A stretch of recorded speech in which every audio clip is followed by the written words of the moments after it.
All right, man, I want to talk about Klay Thompson. And as you saw the title on the video, it says why I think Klay starting is the right move. So let's go ahead and let's get straight into it.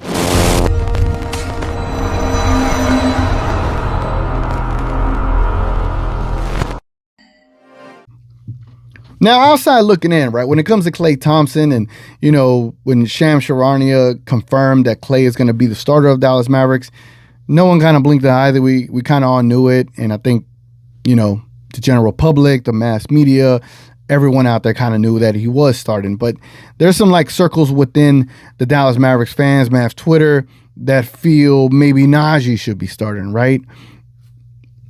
Which makes sense, right? That roster would fit because this is what you have with DJJ. Now, I understand the concerns of Klay Thompson not being able to play great defense as he once has.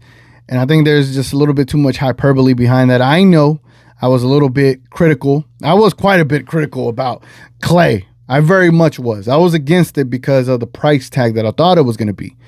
But the fact that we got him at the price tag that we did, now I'm like, no, this is a great move, right? Like Nico did his thing on this. So, pause. Can't co-sign that, big brother, but I ain't mad at. So the way I look at it is, I think Klay starting is correct. I think it's the right move in the sense that you come out the gates firing. If you come out the gates on fire or come out the gates being able to run this well-oiled offense, you're going to be able to give Kyrie and Luka all the space in the world. I look at this ability to start with Klay as a way to get a head start against teams, right? You get to get a head start against most of these teams. By the time Kyrie and Klay go and sit down for their rotations, right? Whoever comes in could be Jaden Hardy and Najee or Quentin Grimes and Najee, whatever the case may be, whatever the rotation is. Whenever Klay and Kyrie leaves, nothing but defense comes back onto the court. And whenever you're playing with Luka and 4 shooters, 5-out offense with 4 great defenders, you're not going to have much of a fall off, right? So that's how I look at it. Like, I know people want to start with Najee. That way you have an on-ball defender, POA. I get it, but I think sometimes if you're able to just outshoot your opponent, you're able to get easy buckets against your opponent and get a good lead, that puts so much pressure on the opposing team's offense to be able to keep up with the Dallas Mavericks. And then, you know, after 6 minutes in the first quarter, everybody goes through their rotations.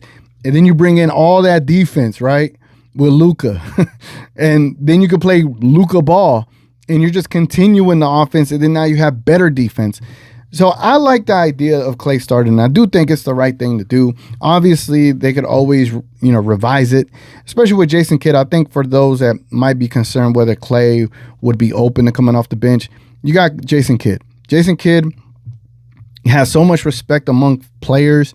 That is like his ultimate like bingo card trait, skill set.